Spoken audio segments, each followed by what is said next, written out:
What does it really mean to live and work with peace and purpose, especially when the world expects us performance and perfection and also constant hustle?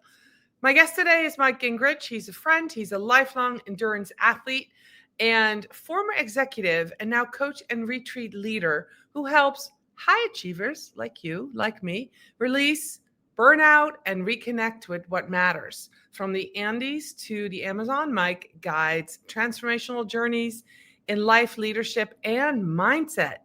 This is Strategy Talks. I'll be right back. Stay tuned.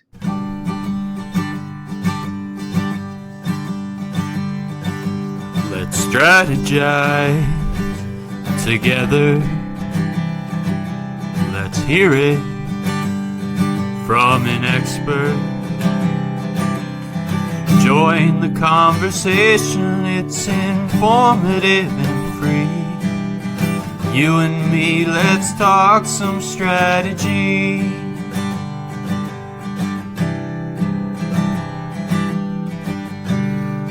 Now here's your host, Morin-van.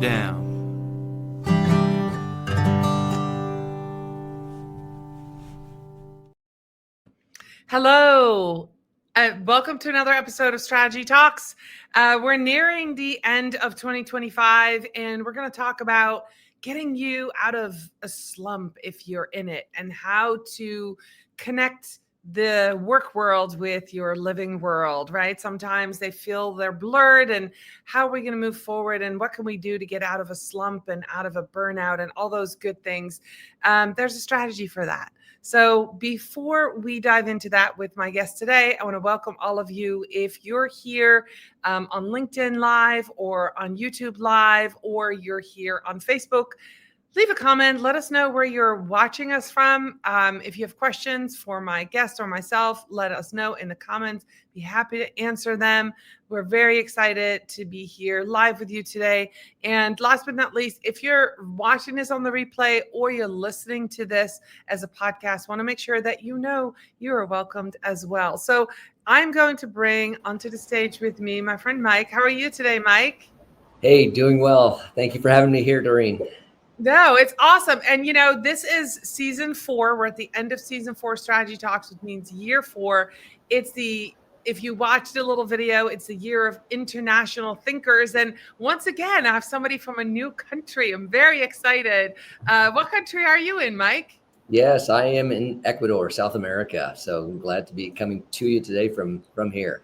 Yeah, that's the first time from that country. We've had people from a lot of different places in the world. So I'm very excited to, have yet again a guest from a different country or living in a different country. So, Mike, what's going on in the world today that you have found this niche that you're fulfilling? You're working with executives, leaders, you're hosting retreats, you are an endurance athlete. And what are you seeing kind of the breakdown for people? I guess that's a really great place to start. Yeah. So I think there's just become an awareness for many people that they're questioning the hustle lifestyle, or and they're wondering all the messages they get about hustle, pressure, urgency culture, do this. Is that really the way to go? It doesn't seem to be working for me. I've been trying this, and I'm feeling burnout. And so I think there's become a questioning of some of that messaging that's out there. And then there's, like for me in my own personal experience, just kind of a quest for something that's a little deeper, something that doesn't feel as maybe shallow, but just that whole, there's got to be more than just earning the paycheck, or growing the business, particularly for people in midlife, which is who I work with. People kind of questioning and wanting meaning, and taking a look at kind of the second half of life, or a midlife readjustment. And so that's been part of my experience, and that's kind of the people that I work with. Yeah, no, that's great. And I want to welcome Lisa. She's here. She's watching on Facebook. So she says hi to us, Lisa Monks. And All right. yeah, so the big, thing that happened to you is you moved to Ecuador from the US. Yes. And so let's unwrap not why you moved necessarily, but let's unwrap how bringing people to a different location, how that changes mindset, how that allows them to step away from what they're doing, and how that opens up probably conversations, brings up all kinds of stuff, right? That needs to, and then I would love to know why you chose Ecuador, but let's talk about the scenery change, because I think, those of us who've held retreats before, I'm holding retreats in Vermont here, and I have somebody come from Iowa, North Carolina, and some other Vermonters, and just being in a different location, you can feel stress peel off. You can see the different environments stimulate them. So I'm going to have you talk about that piece, because I think that's really important for people to understand that it's not just like a vacation. It's a transformation of the body, mind, and everything else when you do something like that. Yeah. I mean, there's, an understanding that, change of place allows for change of perspective, but to get away to something significantly different, right? So when you come to a place like this, so what Ecuador getting away offers, obviously from the Andes to the Amazon. So you're getting away. We're slowing down. Number one, that's huge. Okay, so get out of your normal routine and change the pace a little bit. So that's super important, place and pace. And then for a place like this, so then we're able to kind of go into some other cultures. So we can go into the indigenous cultures in the Andes, in the mountains, and we can go into the indigenous cultures in the Amazon. And so you begin to interact, observe, hear the stories of people from these places, and it allows you to kind of step back, obviously outside of, and you recognize that you live in a bubble then, okay? That you live and function in a bubble. It's just your bubble, whatever that is in your space. And so it kind of defines that for you, because you see someone else's and you hear their story, and then you begin to have an opportunity. That's what we do, is to begin to reflect on that. Okay, so what did you see today? What did you hear from them? What did you, as you watch them interact, and heard about their business, what they're doing here? What did that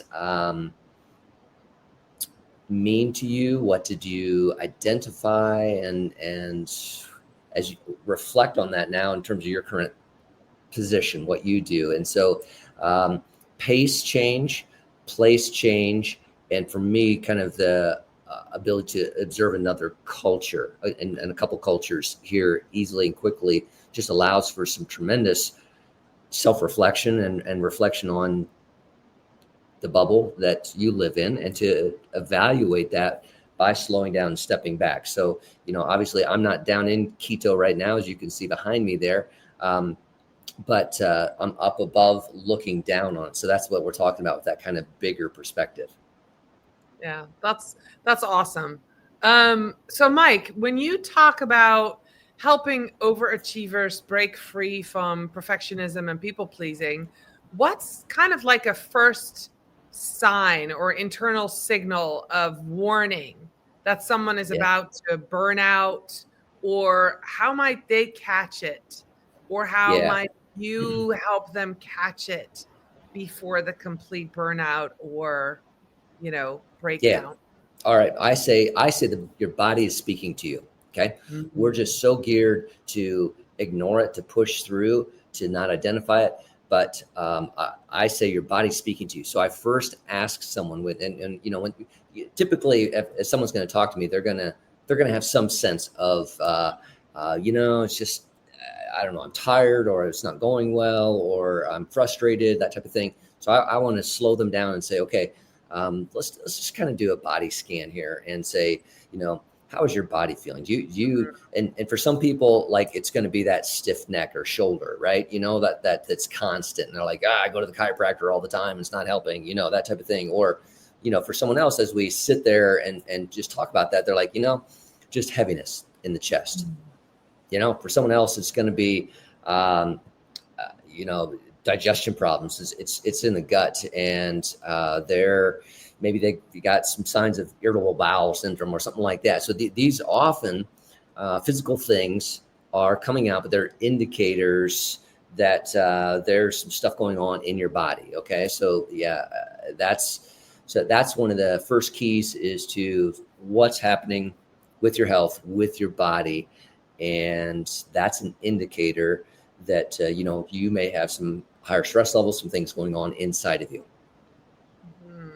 And so when somebody feels that or sees that or experiences that, in your experience, do people then go looking for a solution, or do they usually push it away? Because you're helping people that are in that space.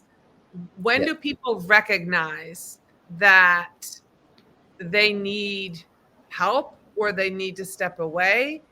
Do you usually catch people at that point, or do you catch them when they're in the burnout? And I think that's probably an interesting thing to think about. Mm-hmm. I'm trying to be proactive and put some content or some messages out there that helps people see that and take a look at that ahead of time. That's, so I'm trying to put that message out there, what's your body telling you, kind of thing. However, I will have to say that most of the people I work with, talk with, it's been down the pike a little ways on that, so they've already got, they maybe have tried, they're like, I got these constant health issues, or I've totally just, feeling stressed and not able to perform at my best and feel cloudy, and they maybe have tried other things and those things haven't worked. So, the first thing is just to push harder. The second thing then is to try to kind of put something to tone down those feelings, whether that's some type of, for some people it's really working out hard. For some people it's alcohol. For some people it's other pills, that type of thing, to try to bring back a place of calm or to numb some of the stuff going on inside. So I'd say that typically people have tried some other things first, but I'm trying to put a message out there that says, hopefully you don't have to go down into a hole and reach a bottom. We can take a look at this, be aware of these things, consider these things ahead of time. That makes a lot of sense. So a lot of us business professionals compartmentalize our lives, right? Here's my life discipline. Here's my work discipline. But from your endurance athlete background, you've run marathons. You ran a marathon in Iraq, didn't you? If I remember. I did, yes. Correctly. So, and you've done triathlons and you've done really tough things. What lessons about integration of that mind, body, spirit, but also living and working routines that you feel like can really help embed that into their life sustainably? So something that they can hold on to. I think you got to come back to the spot of understanding that it is all connected. And so there is no like separation of work life and home life. I mean, it is your life, right? And yes, you spend some different hours and different pieces, but the two intersect and they impact each other. And and I think that, from the athlete perspective, the way you get prepared for an Ironman or the way you get prepared for a marathon is consistency. And so doing small things daily or in routines over time helps you adjust and prepare, and then along the way, learning. I think it's just a lost skill in our hustle culture to listen to your body. Your body is wanting to communicate. It's the early warning sign. It's a signal, and so from an athlete perspective, that's what I was always monitoring. There was things I monitored. Your heart rate and just fatigue levels and those types of pieces. But from a daily life perspective, your body is communicating to you. And I think one of the key pieces that I'll mention too is many times we think that it's a mental process first. If we can just think differently, okay? However, that's where I say they're interconnected. And in actuality, it starts in the body. Your body is reacting. So there's a stressful event in your work, right? Okay. It wasn't at first a cognitive thing that said, this is stressful. Okay. What happened was in your body, there was a reaction that was triggered in your nervous system that said this, for whatever reason, this feels like something that is not safe based on past data. Okay. Mm-hmm. And your body reacts. It's sending a message up. The nervous system is reacting to your amygdala. That is saying, okay, go on high alert. It's releasing cortisol and adrenaline to prepare you for flight and fight mode. And that started in the body, went up to the brain. So if we can begin to work with the body to release so it feels safe and identifies that piece, then that moves up from your body to your mind. Okay. And so that's a key. I think that people, you can't just, we've been told, we've been taught, we continue to hear that just think differently. Okay. But if you try to think differently while your body is still wired for feeling not safe, that it's got the chemicals releasing and some of those then chemicals, we don't move our bodies enough, so too many people, we're sitting at a screen too much all day. We're not getting up. We're not moving around. We're not built for that naturally. And so some of those chemicals aren't getting released. And so we have residuals in there. And so over time, we've got stuff stuck, build up over time. And so then it takes less to have a 2, 3, 4 times the impact situation on us. Okay. It just multiplies that because of stuff that's still stuck in our bodies. So that's one of the key things I think I want to bring to the conversation is that we are integrated, and you can't compartmentalize and just think your way out of it. There's a physiological response that you need to take into consideration. And that's your early warning system. And we need to get back in touch with that. And so much of what we've done is just to try to push that down, to suppress that.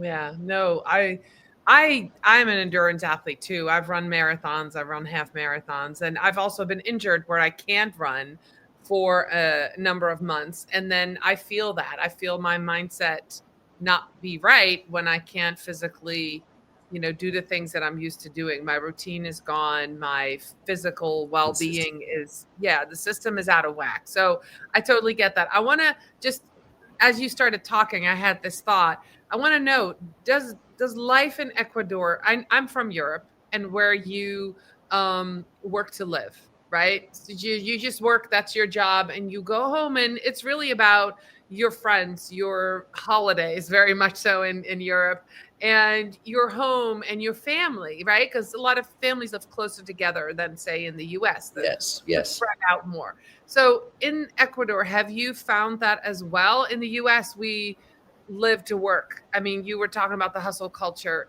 What are you experiencing in Ecuador? Is that one of the differences? Yeah. Absolutely. And that's been just a real joy for me to experience, where community and living to live is dominant, and community along with family much more of a priority, and less of that push, so even in Quito, which is, a city of 3 million people. So that's where you're going to get more of the urban mentality, a little bit more of that Western perspective trying to come in. That's where, foreign businesses operating, that type of thing. But even there, it's so common for me to go into one of the largest parks and to see just families spending time together, a nice slow walk. And that was one of the biggest things for me. It's like all of a sudden I realized, why do I walk so fast? Why am I always, because it was always like get to A to B, Right. and just seeing people strolling Right. Right. and We have a taking it saying in peace. Dutch. We have a word in Dutch. It's called niksen. Niks. Nix means nothing. It's literally an activity that means you do nothing. Okay. And it's something that people love to do. And they're like, what are you doing? Ik ben aan niksen. I'm not doing anything. And it's a wonderful thing. I don't think Americans would know. Actually, really funny. I saw something on TikTok the other day, and I forget the name of it, but where there's young Gen Zs are recording themselves sitting in front of their phone doing nothing. So their phone is recording. They're not Okay. listening to music. They're not doing anything. All of that. So somebody said, "Oh, Gen Z is renaming or reimagining boredom." Right? Basically, we grew up doing nothing in the backseat of a car. We didn't have tablets. We didn't, we play games with each other. We'd go outside, pick up a stick, and we'd have a toy, right? So this generation is reinventing our generation's boredom as like meditation. I don't know what it's called, but it was really funny. He's like, I'm going to sit here for 15 minutes and do nothing. I was like, Yeah. oh my God, this is how we grew up, our generation. Yeah. However, we did that as children. We did that as teenagers, but now our generation, Gen Z, Gen X is out there thinking we need to be part of this hustle. So you're kind of bringing us back to no, we don't need to do that. And one of the questions that you answered in a podcast, I was listening to some stuff, did some research on, what you and I were talking about. And somebody said, why? And you said, no, change the question to why not? Like, why does somebody need to go there? And you're like, why not? Why do we need to change leadership? And I love that. I love that. That's a change of mindset right there. Is that what you use in some of the teachings that you do with people, just to help them shift that thought on how they live their Yes. life? Yes. We all have a whole bunch of subconscious rules that are operating, and many times they're not serving us any longer and we're not aware of them. And so it's a process to begin to like that why versus why not. That's just an example of beginning to evaluate a little bit deeper some of what we've considered normal, and why do we consider that normal, and should we reevaluate that now? Is it serving us now? Maybe it served us at a certain point in time, but that what happens then is it's an automatic response. That's the science behind this. It's just a physiological response. Your system below the thinking brain just automatically goes into that's normal. That's and our systems are wired against change. We have to realize that. That's super critical. Your system, nervous system, your body wants to keep you safe. Okay. So that's what your nervous system's out there. So, you touch a hot stove and your hand pulls back. You didn't think about pulling your hand back, right? But that's it. It's designed to keep you safe, and that safety then resists change. So it can at times even be okay with a known hell versus an unknown future, because that just is that unknown future safe. And so we need to begin to kind of slow down, take time to take a look at what are those rules that are running our life, and should they be now? Are they serving us now? And then just like the endurance athlete, where you have to run to prepare daily for that marathon. Okay, the process ends. You uncover what those rules are. Is it serving you? And if not, what are some consistent changes? What do I need to make that can feel safe at that time? It's not huge, massive changes to begin with, but consistency over time that can help me rewire that process. It is a physiological, neurological process in your brain. All right. I totally wholeheartedly have experienced that. So we've talked about peace, finding peace. How about let's talk about purpose, right? Somebody Yes. who's excelled in their career but now feels a what's next pull. How do you help them pivot from a performance identity to a purpose identity without losing the strengths that got them there?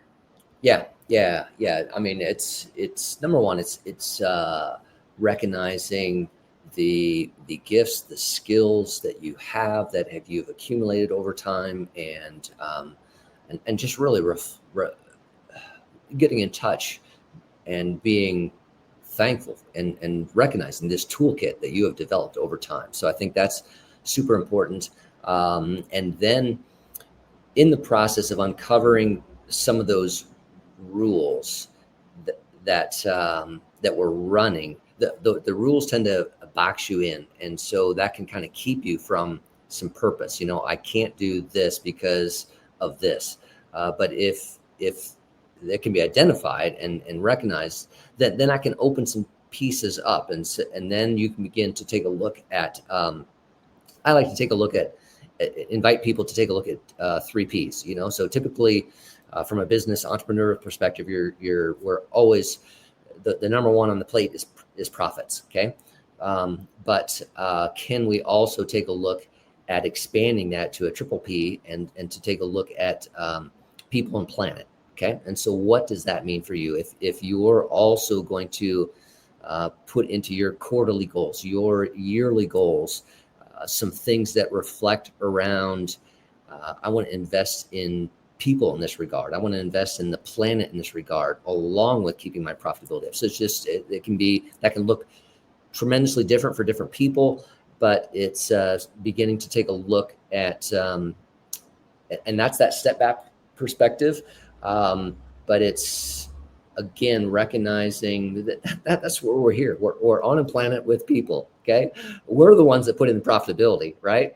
Yeah. And so let's take a look at that mix in a new way. Yeah, I love that, and I love the sustainability part too. And I love that you bring in the people, because profit. What is profit if you're just going to sit on your money and you don't have a family to share it with, or you don't have people to share it with, or community to share it with, as you now have in Ecuador. So last question, you design experiences, right? People come to Ecuador where culture, food, nature, and movement intersects. In your view, how important is that environmental and cultural disruption? Like, you're bringing them in for travel, for that deep mindset change. Do you think if you had or offered this program in the US, would it be quite as successful? Or do you think getting on that plane, getting to that new culture, getting, for some of us, in a different time zone, but being really truly away, is that the key for you, that you think that makes this work so well? Yes, I really do believe that, because it basically we have to disrupt the normal. Okay, and so you can try to get away for a weekend and go to the mountains, or whatever, but you're kind of missing some cultural. You're not out of your comfort zone then, right? That type of thing. So it's doing something different. So when you land and we take you by vehicle, and suddenly the paved road ends and the dirt road begins, and we're going up and up and up, and then we stop, and you're meeting a family, and this is their business, but their children are running around within that, and but they're happy, and they're so happy you're there, and so that is such an important factor to pull you out and to see something totally different that we just don't see on a regular basis. And getting you outside, particularly a change of culture, is super important, just because you begin to see your culture from a different perspective, that there is, they can do they do it differently, and that's okay. And we just never thought of that. And so for me, the culture change and observation and immersion within that is such a huge opportunity that it's difficult to replicate just by getting away. If you're in the States or you're in a Western nation kind of thing. So changing that. Yeah. And I would agree. I tend to agree. I lived in Brazil for 4 months. I spent 3 weeks in Costa Rica. I've been to Suriname. I've been to some of these South American places, but the longer you go, the further you are removed from that pressure of daily life and the more you emerge in the culture and learning. And I remember coming back from Brazil after 4 months and literally walking into my house and going, if my house had burned down while I was gone, I don't think I would have missed anything. And that was mind blowing. I went into complete, like, I want to get rid of stuff. I have way too much stuff. I went into that mode because I realized that was not what was important. That house just sat there waiting for us to come back. And I returned with such a incredible appreciation for family and culture by being in a different place. So I totally get that. Mike, we're out of time. But I want to give you the opportunity to let people who are watching, listening, watching the replay know where they can learn more. Maybe somebody is feeling called today to say, I need something. I'm ready for a change. Maybe you're Gen Z, Gen X like Mike and I. Maybe you're like, I'm at this pivot in my career. I want to go and do this. I've been looking for a place to go. And so how can people connect with you? What's the best place? Yeah. I would say that you can slide into my DMs on LinkedIn or Instagram. Those would be the two most active social media places there. And under my name, you can look me up there on those pieces as well. Then my website is liveitwell.eu. Okay. And I will make sure that all of those, I'll get all the links from Mike, and we're going to make sure we put them all in the show notes. So you'll have them. You can connect free with Mike. Conversation. I'm totally open to conversations. And so just to explore some things with someone, I'm here. That's awesome. Appreciate it. And thank you all for being with us today for Strategy Talks. I'll be next week with another episode. And thank you so much, Mike, for being my guest today. Bye, everybody. Take care.